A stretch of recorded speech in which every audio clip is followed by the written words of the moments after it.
You've heard the advice: to make someone like you, quietly copy their body language.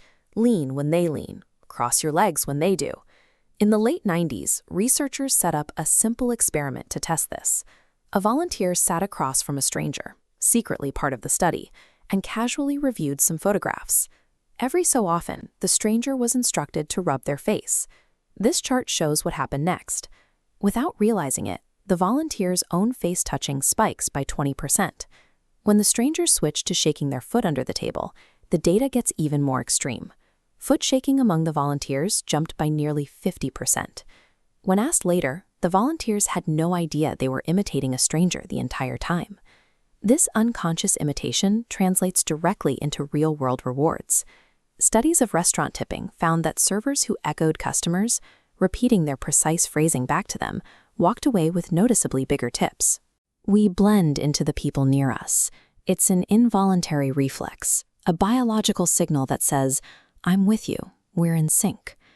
If mirroring builds rapport, imagine someone who is naturally great at it. Let's call her Maya.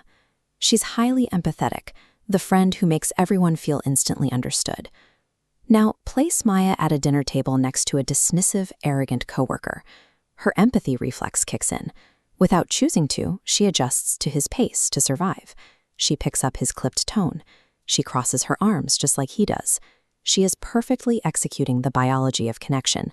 But the other people at the table, who absolutely cannot stand the coworker, start to feel a faint coolness toward Maya.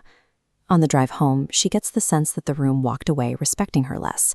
She didn't say anything rude. She did what her brain is wired to do. Why did the mechanism meant to make people like her quietly cost her the room's respect? The answer lies in who else is watching. Traditional advice treats mirroring like a closed circuit between two people, but conversations happen in front of an invisible audience. Researchers at the University of California, San Diego, set out to test exactly how that audience reads the situation. They had observers watch videos of an interview. Sometimes the interviewer was warm. Sometimes that same interviewer was condescending and unpleasant. In the videos, the interviewee would either subtly mimic the interviewer's chin touches and crossed legs, or they wouldn't. This chart reveals a stark contrast in the observer ratings. When the interviewee mirrored the friendly person, their scores remained stable and positive. But look at what happens when they mirrored the cold interviewer. Their perceived competence and likability drop significantly. The observers didn't consciously notice the physical mimicking, but they felt a sudden dip in trust. They weren't reading the imitation as politeness. They were reading it as a public endorsement of the rude interviewer's behavior. Sync with someone the room respects, and you borrow a little of that respect. Sync with someone the room dislikes, and you instantly inherit their negative reputation. The researchers ran another version of the study to see if the penalty was tied to the physical behavior itself or something deeper. This time, before the video played, observers were told that the gruff interviewer was actually a decent, well-meaning person underneath the harsh exterior.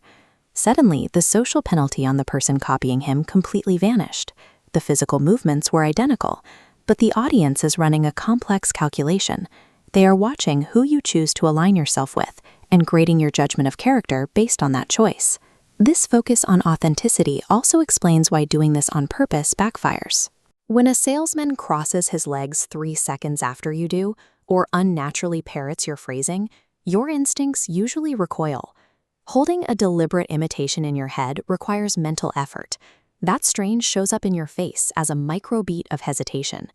People intuitively feel that slight delay, and they read it as manipulative and transactional. The moment imitation shifts from a natural reflection of shared values into a calculated performance, it stops building trust and starts destroying it. When you find yourself stuck next to a difficult person, use contrast.